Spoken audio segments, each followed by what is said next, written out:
suppose that you were able every night to dream any dream you wanted to dream. And you would, naturally, as you began on this adventure of dreams, you would fulfill all your wishes. You would have every kind of pleasure. And after several nights, you would say, well, it's pretty big. But now let's have a surprise. Let's have a dream which isn't under control. Well, something is going to happen to me that I don't know what it's going to be. Then you would get more and more adventurous, and you would make further and further out gambles as to what you would dream. And finally, you would dream where you are now.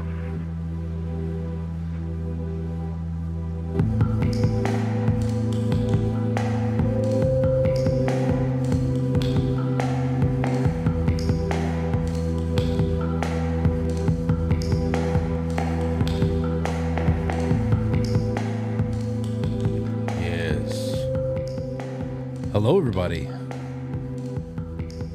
Here we are on a Thursday evening in February. It's February the 8th. February the 8th on the...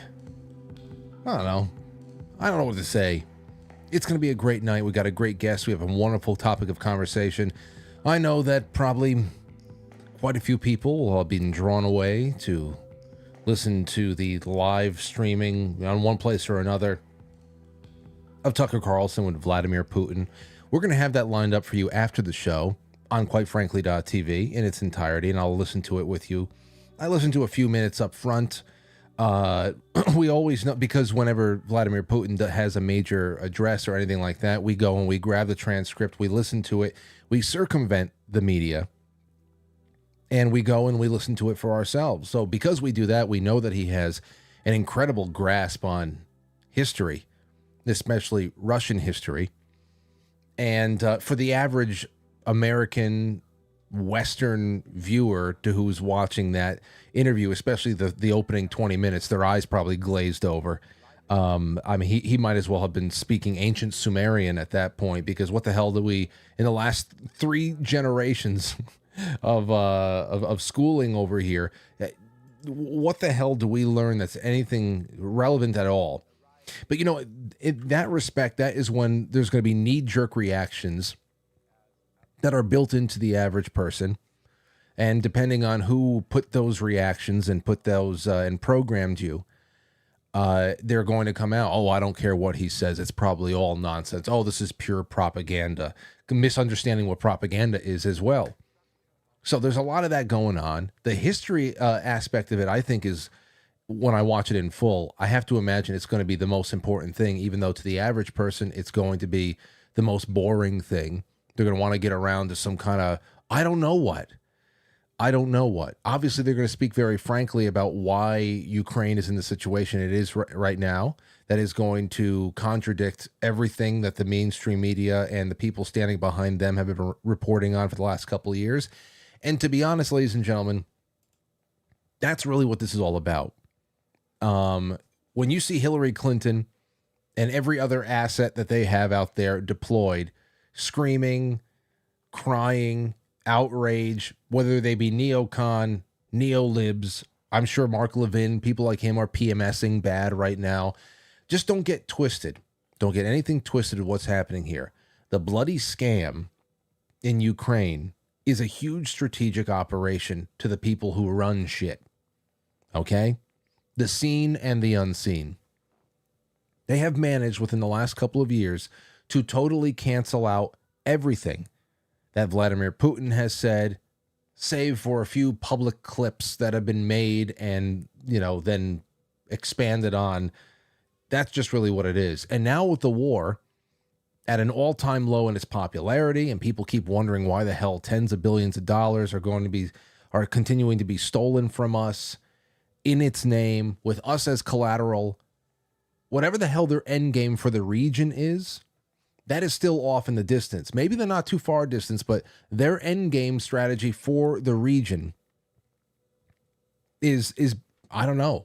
We don't know what it is, but we know that it's either they bow out and save the world a lot of trouble, or they continue to escalate it and a lot more people die. That's just what it is. And then in the meantime, that anxiety is gone too. People are checking out. There are plenty of people out there who are ready to jump ship on this bullshit.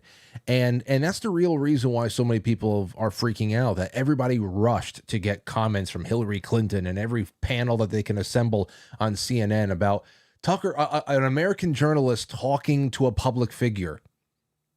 Is it really a matter of debate?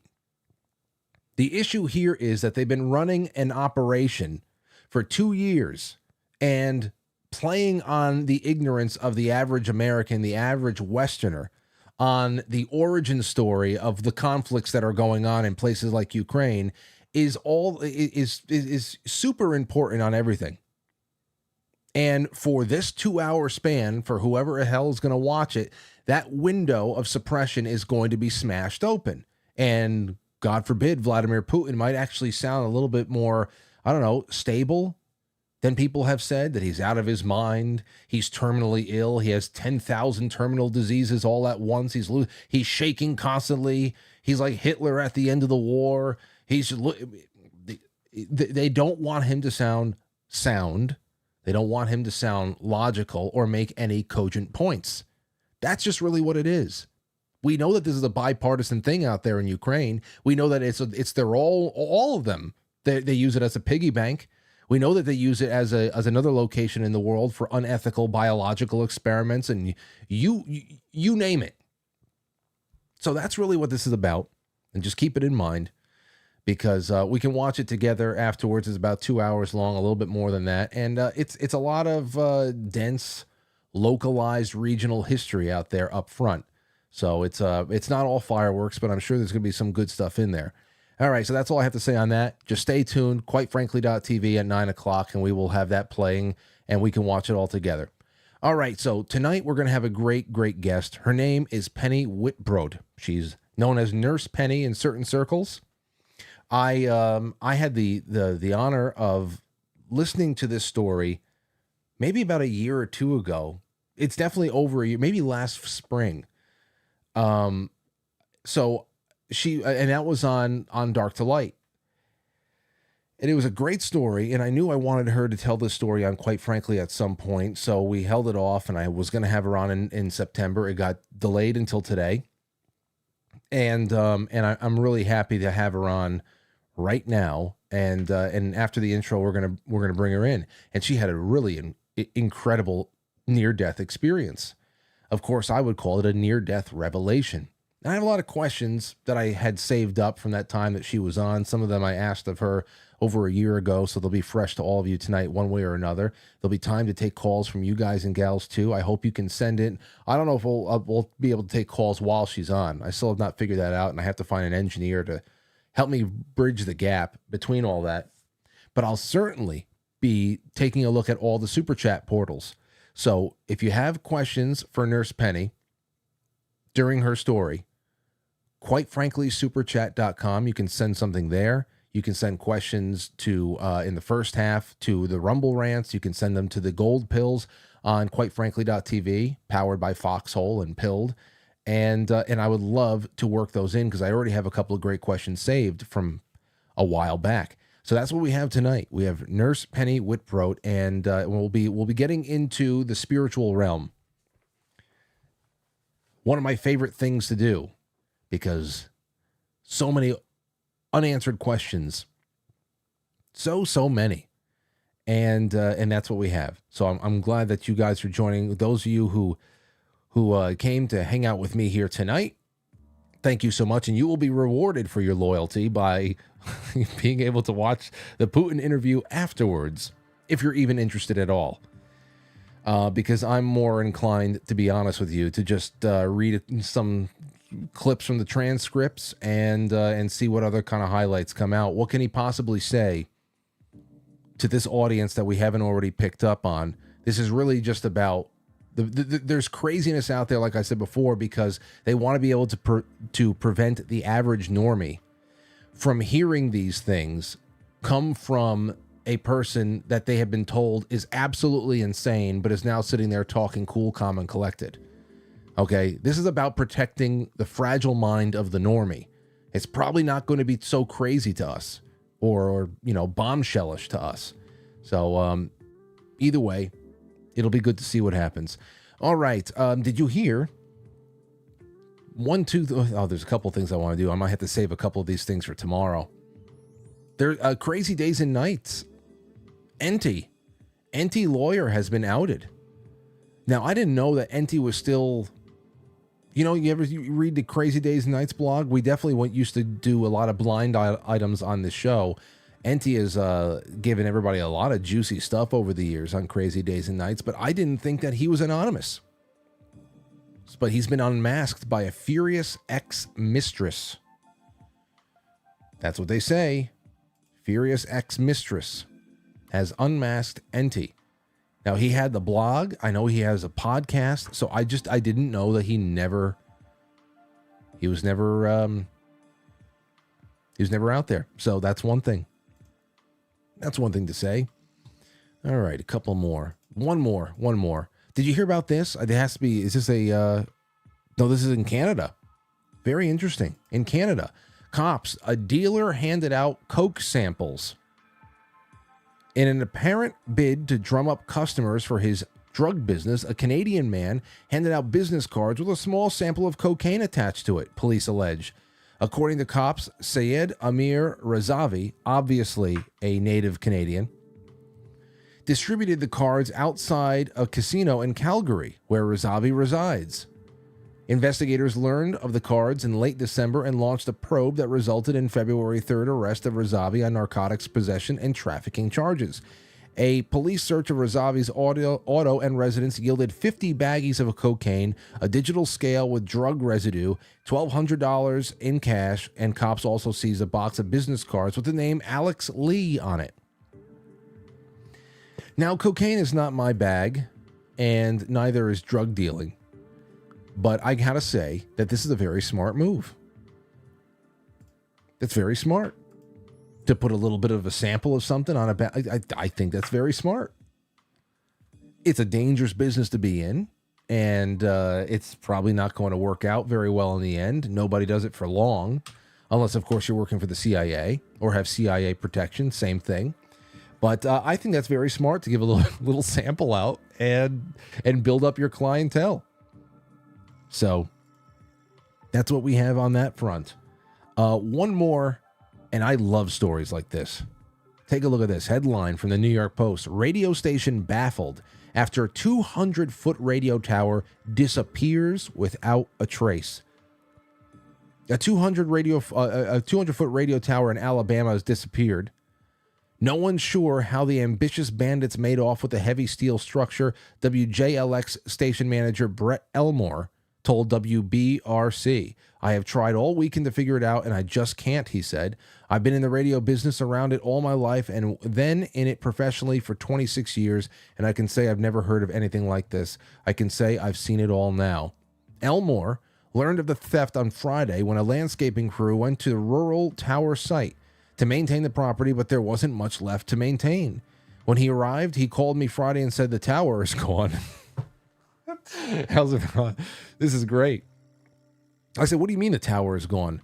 Are you sure you're at the right place?" He said, "The tower is gone. There's wires everywhere, and it is gone." So here's the official release.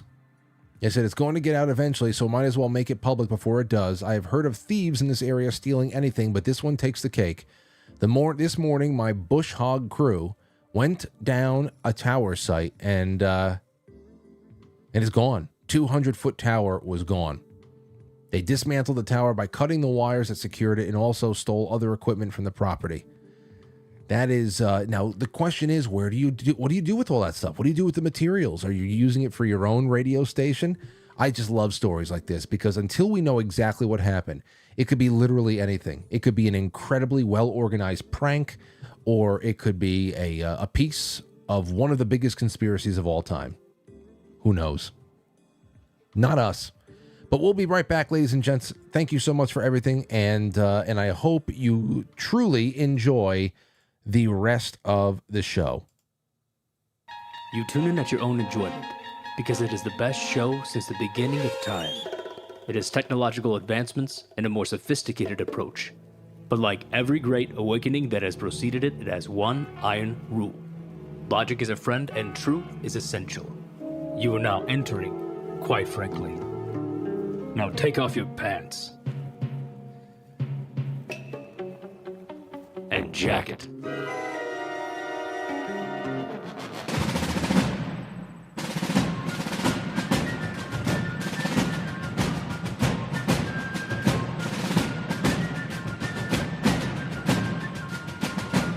You let one ant stand up to us, then they all might stand up. Those puny little ants outnumber us 100 to 1. And if they ever figure that out, there goes our way of life. It's not about food. It's about keeping those ants in line. That's why we're going back. Does anybody else want to stay? Let's ride!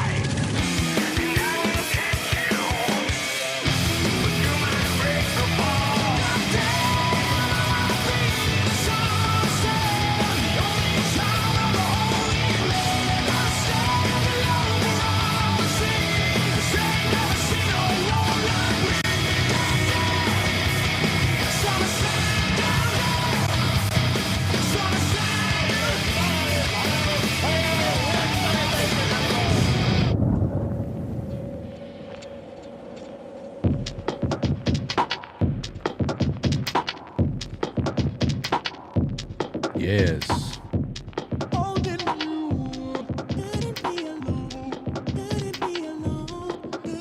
Hey everybody, welcome to the show. So you know how it is with me. I love chasing these stories about the great unknown, especially those that take place after life has concluded, or those that take place on the precipice.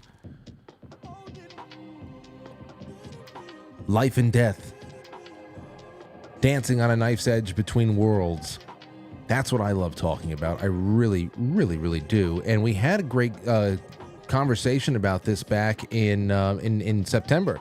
It was around the time that we had Eben Alexander on the show, and tonight we are going to be doing a lot of great stuff, a lot of great talking with a good friend of ours that I have not seen in a long time. So it's going to be good to have her chilling with us. I got to see if she can hear me right now. 1 second, hold on. Connecting to the audio.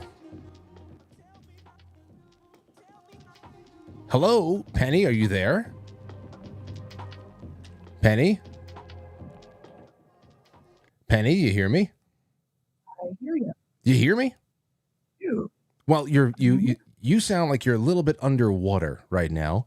Let me turn my my mic up a little bit. Is that better? Oh, that sounds a lot better. It's great to have you on. How's everything been? It's been a little crazy, but it's always a little crazy on my end, so that's nothing unusual. Oh, I got you. I'm giving you a little bit of a feed, so you'll see me a little bit. We'll be split screen a little bit. Hey, so how's everything been? I know that you were going to be on in September. Then life took us in different places, but I'm glad to be here tonight. Are you feeling well? How's the family? Go ahead. I'm feeling well. I had a little bump in the road and got some kidney stones and a kidney infection and sepsis, so I'm recovering from that. Luckily, they were able to finally let me go home on some antibiotics instead of having to be on the IV stuff, so that's good. Oh, man.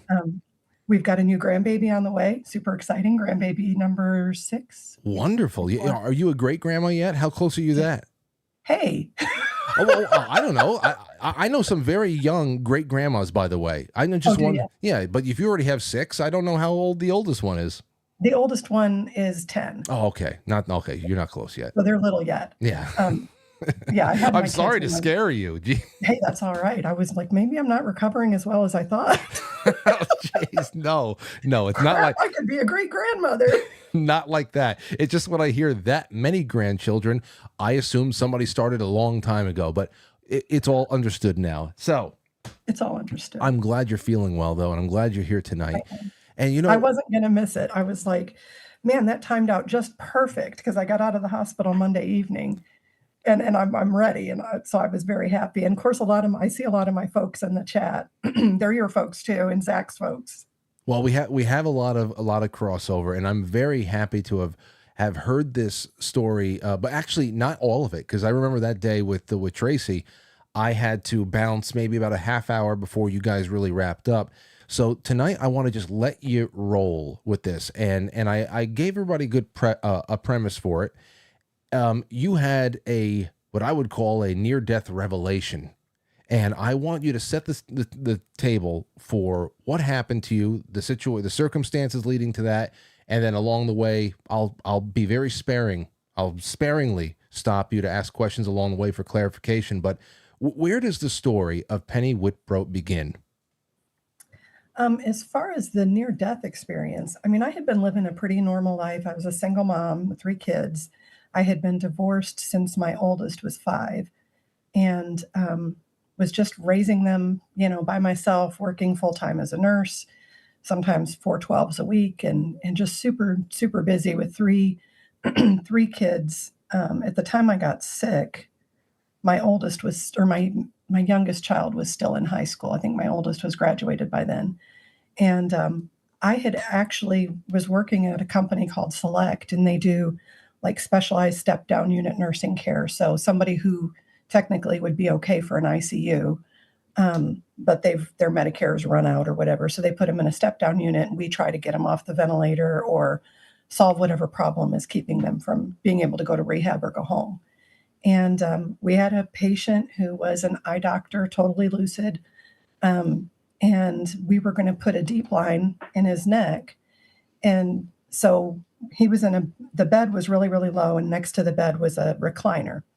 And we have these low boy beds for people who keep getting out of the bed so that if they fall, they only fall a couple inches. They don't fall and hurt themselves.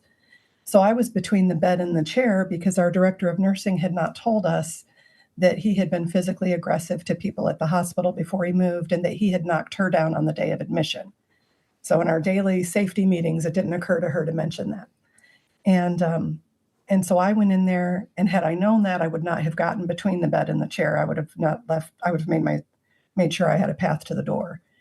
But I didn't know that. And so I was in between the bed and the chair. The doctor came up from interventional radiology with his nurse. They're getting ready to do everything, and I'm walking him through it.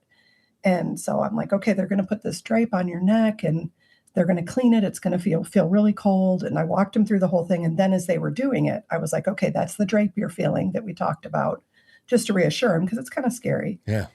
And he just bolted up, like he just suddenly lost his mind and said, I don't consent to this. And he slung everything everywhere, and he punched me in the face. And I fell between the bed and the chair. And because both were so low, I couldn't get up. So every time I tried to push up, he was coming over the side of the chair, punching me in the side of the head. Gee, really? This was all, I don't remember an assault aspect I to might this. not have told that part. Wow. Because we tried to go through it quick. Okay, keep going. This just took me completely by surprise. Go ahead. So the doctor didn't know how to undo the recliner. The nurse that was with him wasn't from our floor, didn't know how to move it. And so finally a tech across the hall hears all of the noise and comes running across, unlocks the chair, pulls him off me. So all these people saw it. I finished my shift. And when I got up the next day, when I went to turn my head to the left, my vision went black. But I'm like, oh, that's not normal. And so it finally straightened out. So I went into work because I'm a nurse and we go into work. And I went into work, and it happened again. And I told them, I said, I need to go to the doctor. Something's wrong with me. So they send me over to occupational health, which is a joke. And they're like, you've just sprained your shoulder and your wrist. You're okay. We're going to put you on light duty. Set me back to work. So that was in August. By November, I was having trouble walking. I was having trouble turning my head and not being able to see, all kinds of weird things. And so finally the orthopedic doctor, so I had torn my rotator cuff and broken my wrist. So they'd said all that. And they sent me to a neurosurgeon, and he said, he's completely ruptured C4-5-5-6. You're going to have spinal surgery for that. And so work comp fought me. They're like, oh, it's a pre-existing condition, even though we had MRIs and CT scans from before. And even though the doctor was like, if you look at this MRI and say it's normal, you either don't know what you're talking about or you're a liar. And I'd never seen a doctor write that before, but they refused the surgery. We ended up having to go through my insurance, got the surgery, and it was a big one. And I was still recovering. So I got hurt in August. I had surgery at the end of November. In August, I was still home recovering and was still in the hard neck brace. And it was looking like I wasn't going to be able to return to my previous duties. And I was standing in the kitchen with my daughter making smoothies. And I made these strawberry smoothies. And we went out onto the porch and I started feeling weird.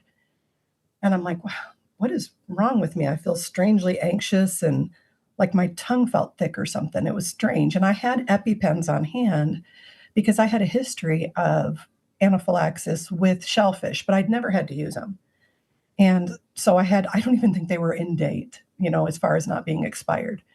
But it kept getting worse. I noticed I was drooling and I'm like, okay, I'm having trouble swallowing. And I'm like, I'm having an anaphylactic reaction. What on earth? And so I gave myself my first shot and my youngest son drove me to the hospital. And I got there and the nurse was standing at the counter and it was a nurse I knew in this little hospital. And I thought, oh, geez, this isn't going to be good. And so I put the EpiPens come in 2 packs. And so I set the pack on the counter so she could see one was gone because I was having a hard time talking. And I was looking up like this talking because I could hardly breathe. And so she's like, what are you here for? And I managed to get out anaphylaxis. And she's like, well, did you take the EpiPen? And I nodded. And she's like, then why are you here? And I'm like, it's not helping. I can't breathe. And so she's like, well, we've got a room, but we don't have a bed. So I can't put you in there yet. I'm going to put you in a wheelchair. And then as soon as we get a bed in there, we'll come get you. And I'm saying, I don't need a bed. I don't need a bed. Help, And she's not helping. So she takes me in that ER, in that hospital. I know it well because I helped them set up when they expanded their ICU. I came from a bigger hospital and helped them expand their ICU.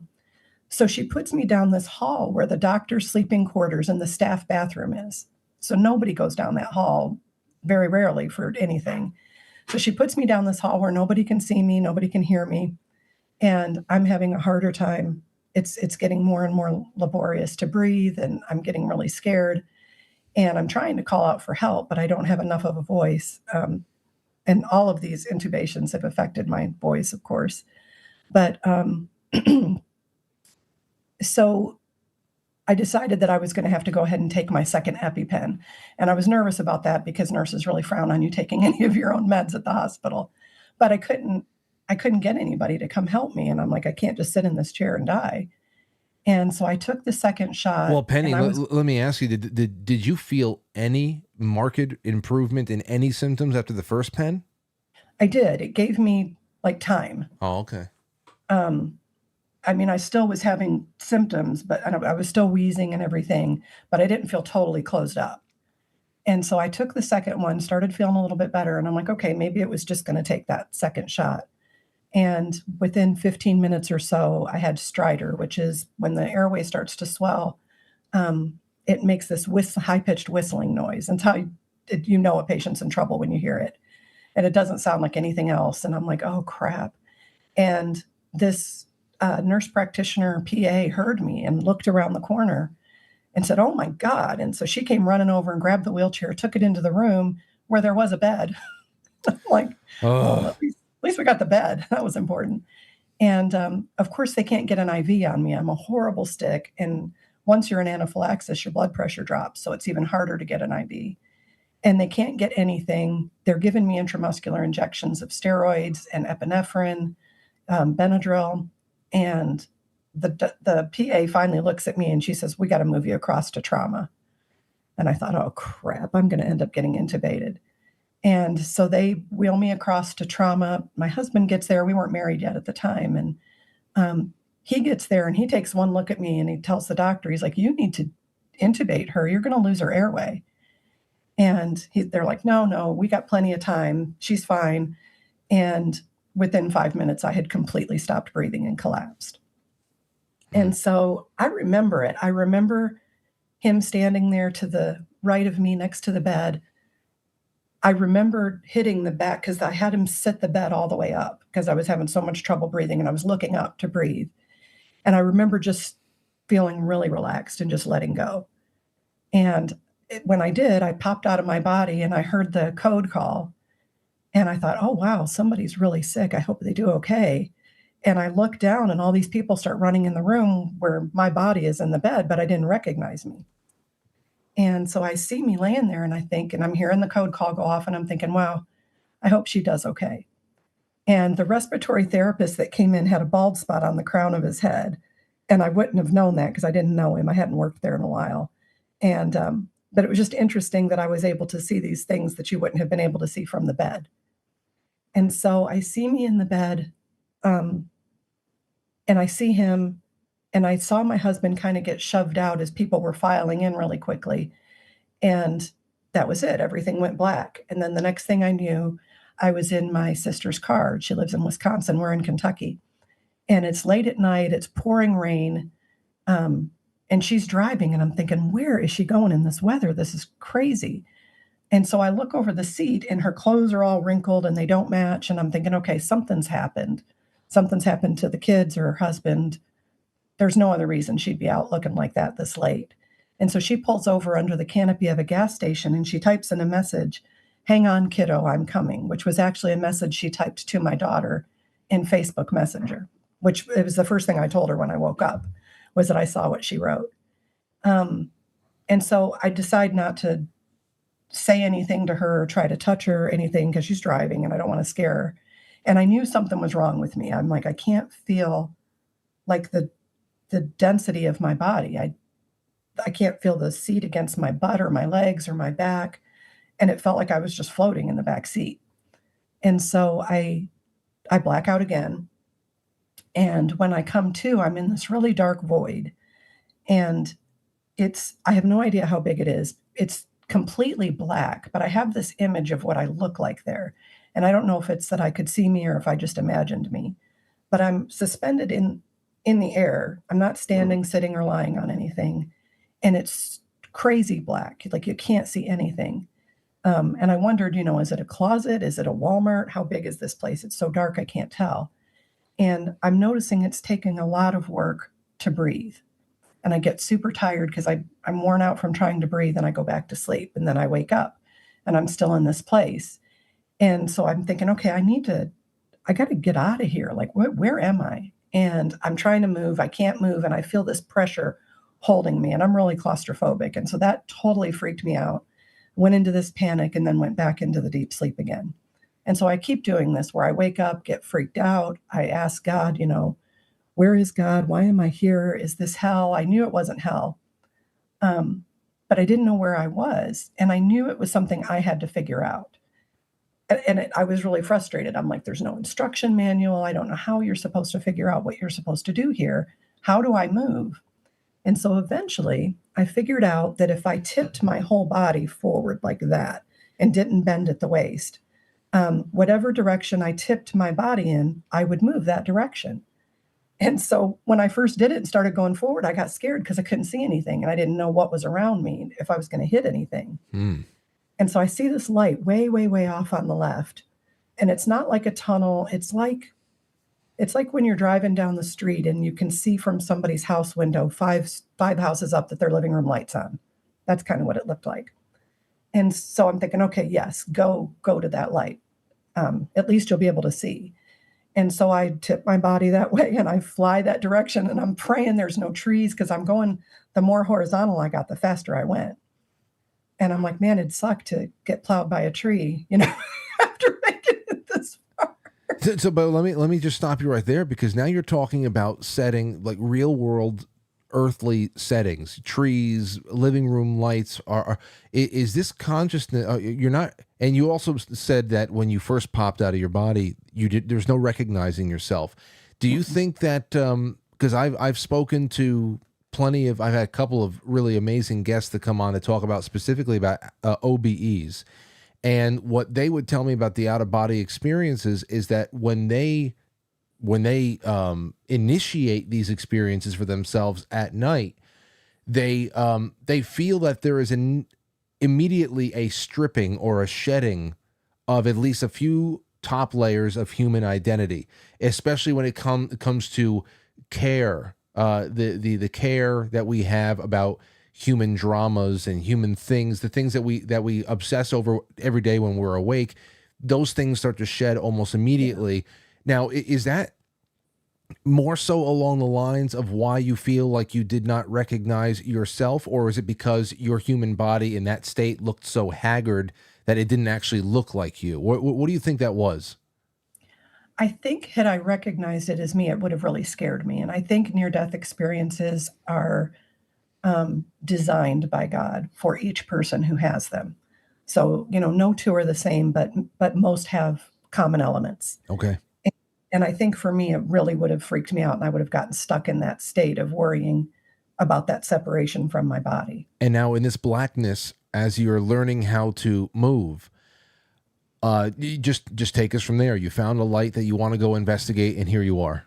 Yeah, so I'm investigating this light. I get to it, and it looks like, I always tell people when I was a kid, hotels had these really heavy, it almost looked like leaded glass blocks, and they would put them up on two sides of a shower so that you could see somebody was in there. You'd still have light, but you couldn't make out their features. And that's kind of what the wall looked like that was separating where I was from this other place. And so I look at the wall and I can't really see anything except for that there's light coming from the other side. And so I get closer and closer and closer to it. And when my nose touched the glass, it was so funny. It was a very little girl moment. My nose touched the glass and I had my hands on it. And as soon as my nose touched it, I could see through. And it was a hospital room with me laying in the bed, and I recognized me.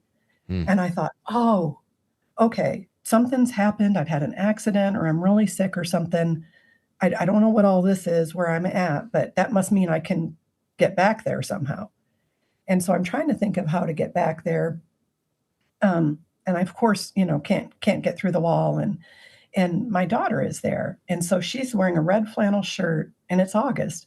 And she's standing, the ventilator is to my right and behind me, and she's standing in front of it, which is still behind me. And I remember looking at her shirt, and I could see every single fiber in it. And I knew what it felt like just to see it.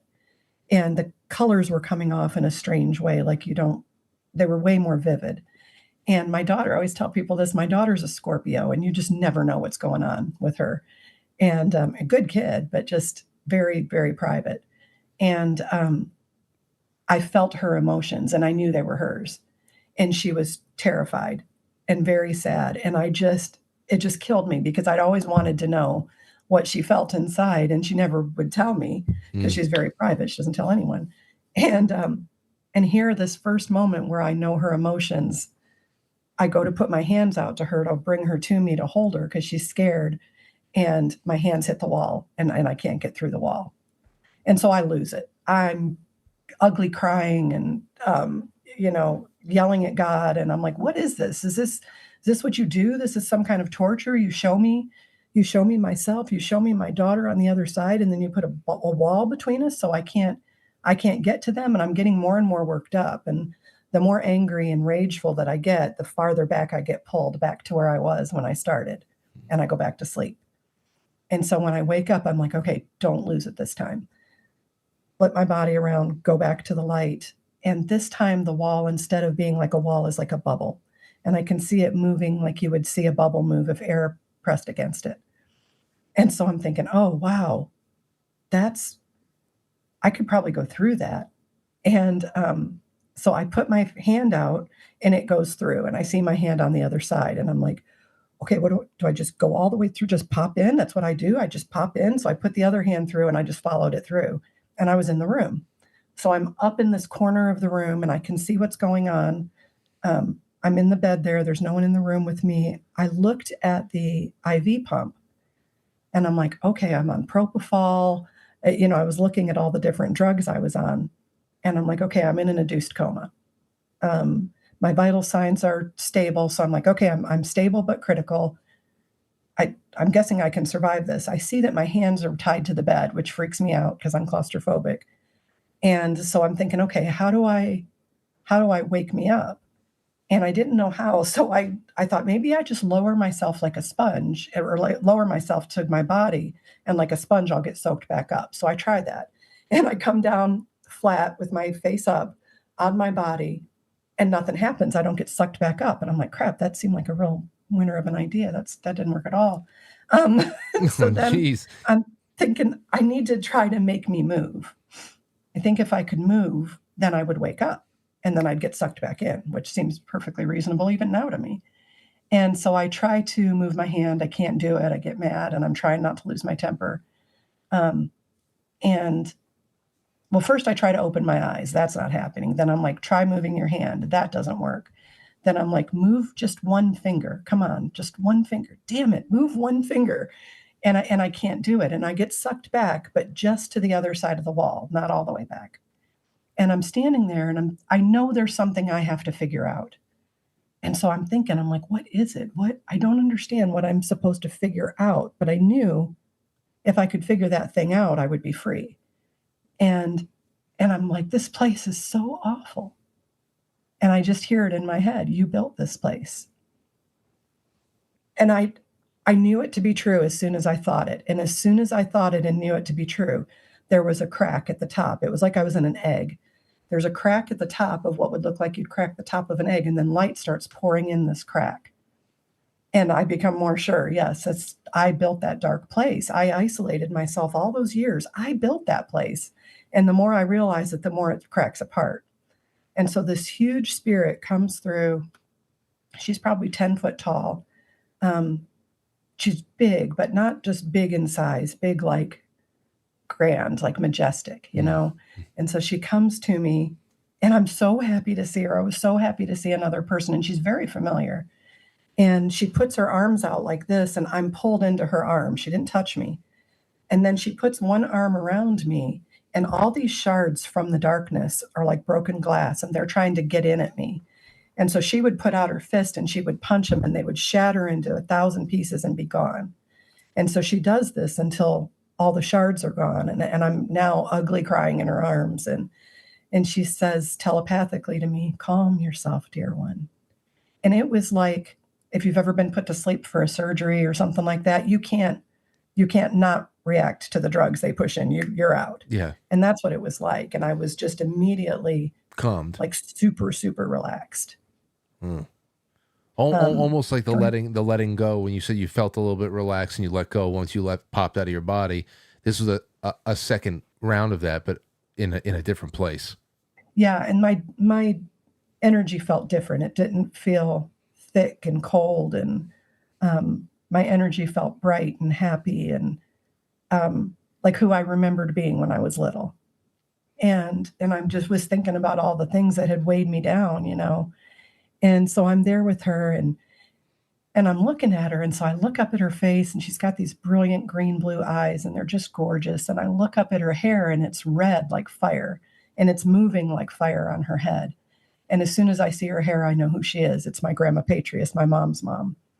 And I always tell people she was a real character. She worked at a steel stamping plant in Michigan when I was a kid. And it was like 100 and some degrees in there. It was terrible hard work for anybody, but especially for women. And they had no union or anything. And one of her friends got her arm caught in a steel stamping press. And so the employer fired her because she couldn't work anymore. And it just enraged my grandmother. And she told my dad, she said, I'm going to start a union. And he's like, Levita, they'll kill you. Don't get involved in that. She's like, I'm doing it. You know, they can't just do this to people. And they think just because we're women, we shouldn't have the same rights as men. And I remember all this. I mean, I'm like 4 years old. And so she set out to do this. And so one night she didn't come home, and she didn't come home, and she didn't come home. And I was very fretful, and I kept going into my mom and saying, Grandma's not home yet. You know, it's getting dark. Where is she? And finally this long black car pulls up, not quite a limousine, but a long black car. And the back door opens up, and she gets shoved out into the street, and they speed off. And so my dad runs out and helps her up. And they told her if she didn't quit, that they took her to the Detroit River to show her where she was going to end up. Oh man. So, it really yeah. was a life or death situation. Yeah. Wow. So she started the union anyway. And she died when I was really young. She died when I was 9. And, but I mean, I just remember seeing all those cars going round the curves at the funeral home and thinking, or at the cemetery thinking, we're never going to get all those cars in here. She was just beloved, you know, just a real, I don't know, just people really, really loved her. And now here she is to you in this incredible place. You are distraught you are full of anxiety, and then she calms you. Let me just ask you, prior to this, what was your spiritual life like? Were you religious at all? Did you have any faith? Was it ill-defined? Did you have no belief at all? Where did you start out with? Well, so I was raised Catholic, so I had always believed in God. I didn't, and I'm not saying this of all people raised Catholic, but my experience was that it wasn't a real personal God. It wasn't a God who was going to help you day to day with your life, or that you could go to with just small concerns. This was more of a God waiting to whack you on the head for the stuff you've done wrong. And that may be my misunderstanding, because we only went to the Catholic Church until I was like 7, and so made my first communion, and then my parents just stopped going to church. And so through my adult life, I would say I was a Christian, but I was a Christian that was like a Christian as a backup plan, just in case. Just in case. I'm like, if this God is real, I don't want to be left out. And things in my life had shown me that there was a God that existed. I just wasn't sure who he was or what my relationship to him was, or if he really cared at all. And so my grandmother's there, and she's really loving. And I asked her if I was dead. And she said, "Oh, no, honey, energy isn't created or destroyed. It just changes form. That's God's law borrowed by man." And I'm like, oh, yeah, of course. I've seen all these people pass on in my work as a nurse, and, always just I felt for sure like they were going someplace else, like this wasn't the end of it.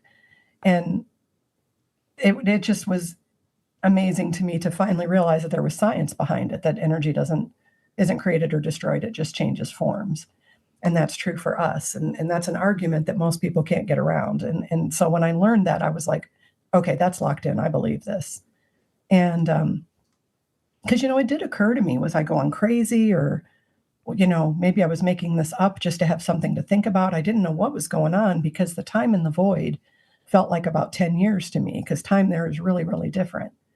And everything seemed to take a really long time, but be instantaneous all at once. It's really weird.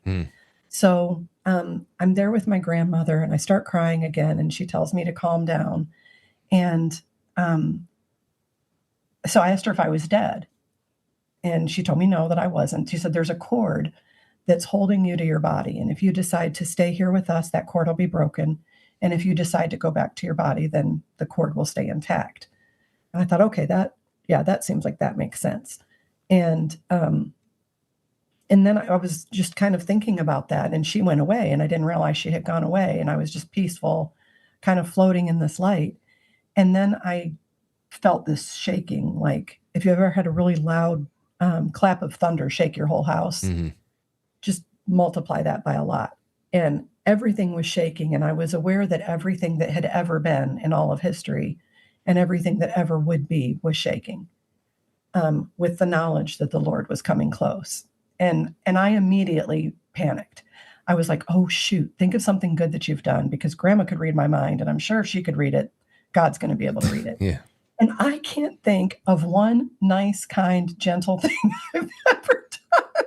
You know what? To your own credit, that's almost like saying, "Oh, I love a certain actor." Oh, yeah, well, and then you start thinking about all the movies and you can't think of one movie that the person did. I would probably blank out on anything I was like, oh, well, it was a lot of pressure. It's a lot of pressure, especially when you're trying to assess yourself. It's a lot of pressure. Because I'm thinking, if he's going to read my mind, the first thing I want him to see is something good. I don't want to be blank-minded before God. And so he gets up to where I'm at, and he's just light. And I say he for lack of better term, because the energy did seem masculine to me. And he gets there, and I thought, is this him? And he says, "I am." And in my response, because I'm just who I am 100% of the time, I guess, my response was, "Yeah, you are." I was blown away. I'm like, I have heard that a million times. I am that I am. And I never understood the weight of that. And he just was there declaring, everything that you've been told that you had a hard time believing, I am that. And everything that you didn't want to believe because it would require too much of you, I'm that. And, everything all the unknown that scares you, I am all of that. And I just was blown away because God was a very separate thing in my life. Like God was something I would think about or talk about when we would go to church, or if somebody was struggling, I would pray, and really pray for them. But it never felt like, like if you and I were besties, you know how that feels. You've got a best friend, and you talk to them frequently, and you don't doubt any part of their existence. Or that wasn't what God was for me. God was very much me doubting his existence, hoping it was true, hoping he was benevolent, hoping that he was righteous, and not just some pink God of love who allowed everything. And he was, I am. I mean, he just was. And I wish I could explain that better, but I'm there with him, and he's going to show me scenes from my life, and I'm already panicked. And he calmed me. And I just understood that we weren't looking at these things for him to pass judgment on me. We were looking at these things so he could teach me. And I'm like, oh. And in fact, I stood in judgment of the things I had done. And I think I was far harsher than anybody else would have been. And it's hard because you feel that emotion that you caused someone else. You feel it as though you were them. And so we're there, and the first thing he shows me is this good scene where I'm at this grocery store, this little Save-A-Lot, which is like the cheapest grocery store you can shop at here in Kentucky. And there was a lady in front of me, and she didn't have enough money to pay for her groceries. And I had been in that situation before as a single mom of 3 kids, and she was deciding what to put back. And it was stuff that she would use, right? It wasn't the cereal for the kids. And I said, wait, let me get it.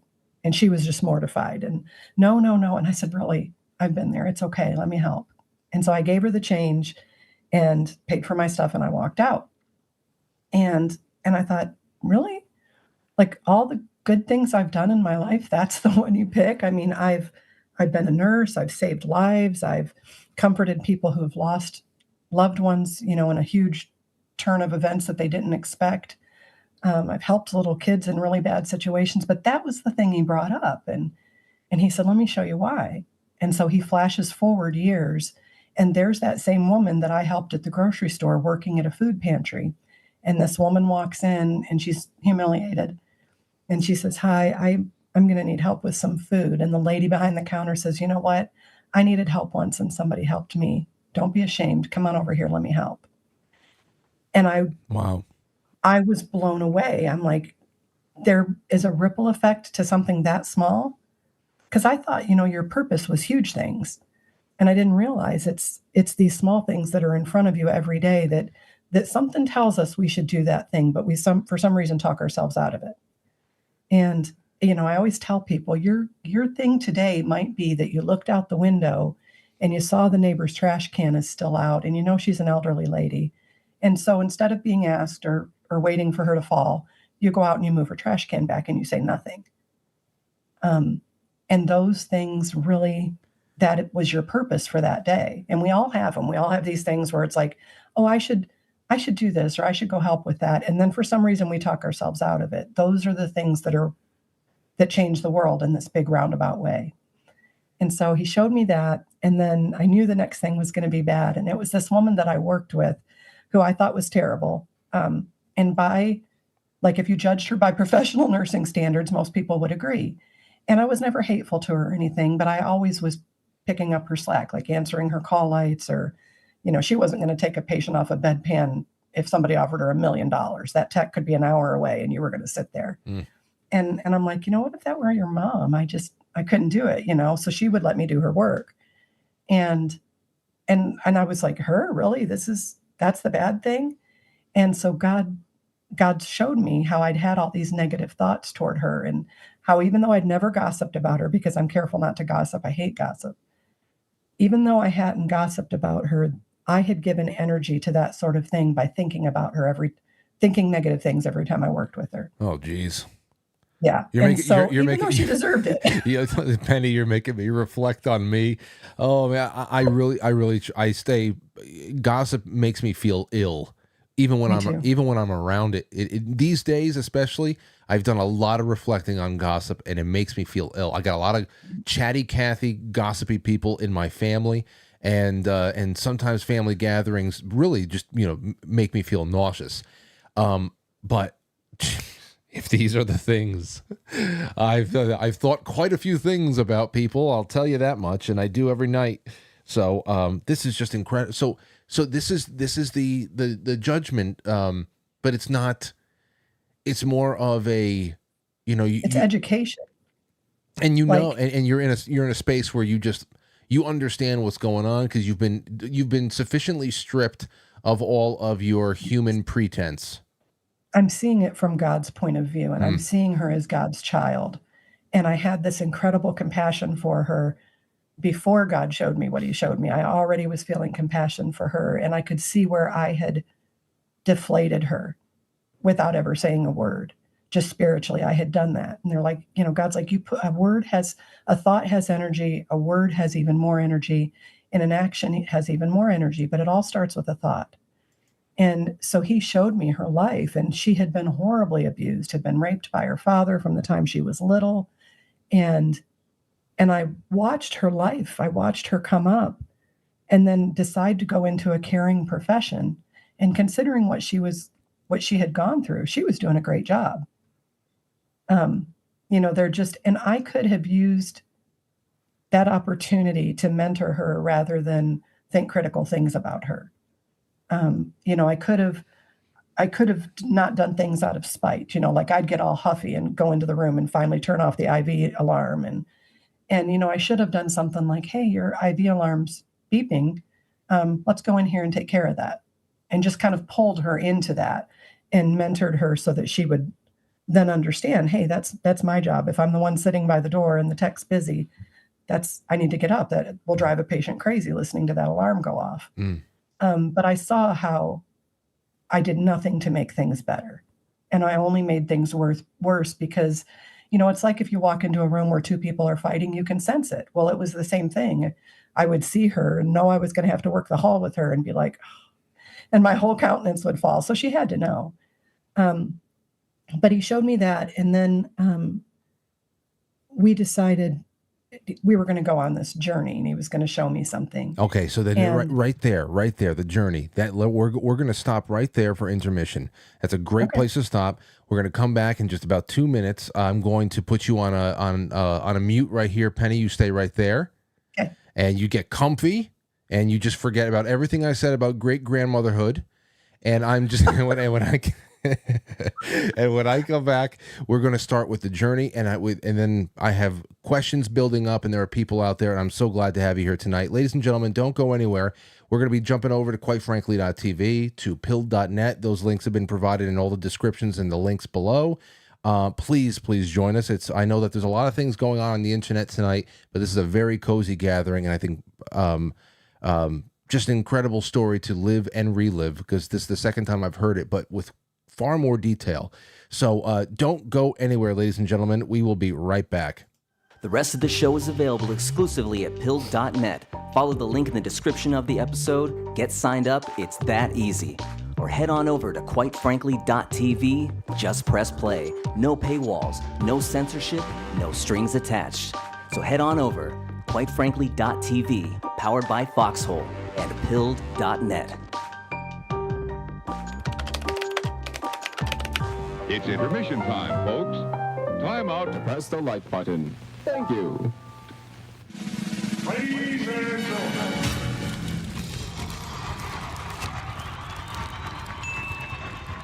Welcome to intermission. We'll be right back.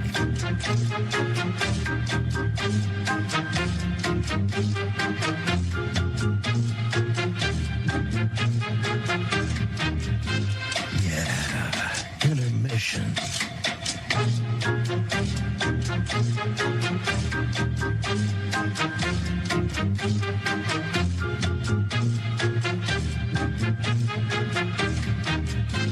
Yeah, intermission.